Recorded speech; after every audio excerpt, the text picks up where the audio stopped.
Écrire un nombre en son écriture scientifique consiste à écrire ce nombre en le commençant par un chiffre compris entre 1 et 9 inclus, suivi d'une puissance de 10. Alors ce nombre peut être un entier ou un nombre décimal. Donc l'écriture scientifique de 128, par exemple, c'est un nombre compris entre 1 et 9 inclus, donc 128 c'est 1,28. Donc là j'ai bien écrit le premier chiffre, et ce chiffre est compris entre 1 et 9 inclus, suivi donc des deux autres chiffres qui constituent ce nombre, le tout multiplié par une puissance de 10. Donc, sachant que 128 doit être écrit 1,28 fois 10 puissance quelque chose, ce 10 puissance quelque chose doit faire qu'en le multipliant par 1,28, je retrouve 128. Alors ici, c'est 10 puissance 2, parce que 10 puissance 2, c'est 100. 100 fois 1,28, on retrouve bien 128. Si je reprends un autre exemple, 200, c'est 2,00 fois 10 puissance 2 à nouveau. Alors après, on peut aussi avoir une écriture scientifique avec un nombre relativement simple, un nombre entier. Par exemple, 2, c'est 2 fois 10 puissance 0. 10 puissance 0, ça fait 1. 2 fois 1, ça fait bien 2. Donc là, vous avez donc un exemple, l'exemple d'une écriture scientifique avec des nombres décimaux, et ici, avec un nombre entier. Alors la question qui se pose maintenant, c'est comment est-ce que je sais, comment est-ce que je détermine la valeur de la puissance qui va faire que lorsque j'écris ce nombre en écriture scientifique, je dois le multiplier par une puissance de 10 correcte. Alors, il y a plusieurs façons de voir les choses. Donc, si vous maîtrisez bien les puissances de 10, vous comprenez que 1,28 fois 10 puissance 2, ça fait 128. Si vous avez un petit peu plus de mal, eh bien, je vais essayer de vous aider. Donc, lorsque l'on écrit 128 sous la forme de 1,28, donc, on a bien une égalité ici. Donc, pour l'instant, on n'a pas 128 qui est égal à 1,28. C'est-à-dire que ce 1,28, on va le multiplier par quelque chose. Une puissance de 10, en l'occurrence. Quand je passe de 128 à 1,28, j'ai fait une opération mathématique pour que justement le chiffre qui est ici soit compris entre 1 et 9 inclus. Alors, qu'est-ce que j'ai fait comme opération mathématique pour passer de 128 à 1,28 ? J'ai tout simplement divisé par 100.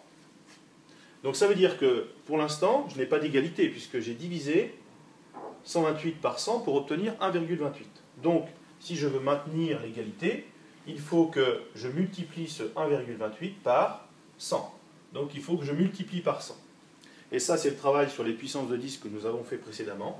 Comment écrire 100 en puissance de 10 ? 100, c'est 10 fois 10, autrement dit, c'est 10 puissance 2.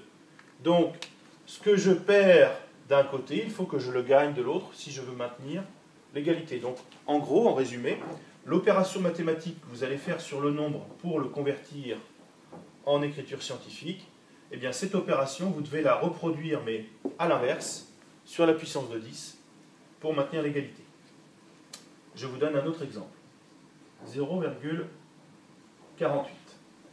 Donc 0,48, on se pose la question, est-ce que 0 est un chiffre compris entre 1 et 9 inclus? La réponse est non. Donc il faut aller chercher, non pas ici, mais ici, un chiffre compris entre 1 et 9 inclus. 4 en est un. Donc 0,48 devra s'écrire 4,8. Donc 4 est bien compris entre 1 et 9 inclus. Donc je sais que je vais multiplier par une puissance de 10 pour maintenir l'égalité, puisque 0,48, ce n'est pas la même chose que 4,8. La question est toujours la même. Qu'est-ce que j'ai fait? Quel est le travail que j'ai fait pour passer de 0,48 à 4,8? Donc pour passer de 0,48 à 4,8, j'ai été obligé cette fois-ci de multiplier par 10. Donc, si je veux maintenir l'égalité, il faut que la puissance de 10 compense le fait que j'ai multiplié par 10. Donc, la puissance de 10 doit dire il faut que je divise par 10. Alors, diviser par, on a vu aussi que ça s'écrivait 10 puissance moins. Hein, ça veut dire diviser par. 10 puissance quoi? Ben alors, il faut diviser par 10, donc il faut diviser par 10 puissance 1. Donc je vous rappelle que ça se lit divisé par 10 puissance 1. Donc j'ai multiplié par 10 le 0,48 pour qu'il devienne 4,8. Cependant, il faut que je multiplie par une puissance de 10 qui me dise on doit diviser par 10. Donc diviser par 10.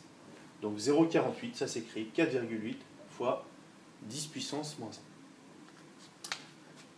1. Un dernier exemple, 0,00028. Donc à écrire en puissance de 10, donc là je n'ai que des zéros. Le premier chiffre compris entre 1 et 9 inclus, c'est 2. Donc je sais que ça va s'écrire 2,8 fois 10 puissance quelque chose. Alors, pour passer de 0,00028 à 2,8, il m'a fallu multiplier par 10, 100, 1000, 10 000 pour trouver le 2. Donc j'ai multiplié par 10 000. Donc il faut que je divise par 10 000. Divisé par, c'est 10 puissance, donc moins, divisé par 10 000, c'est 10 puissance 4. Donc là, je divise par 10 puissance 4. Je divise bien par 10 000 parce que là, j'ai multiplié par 10 000.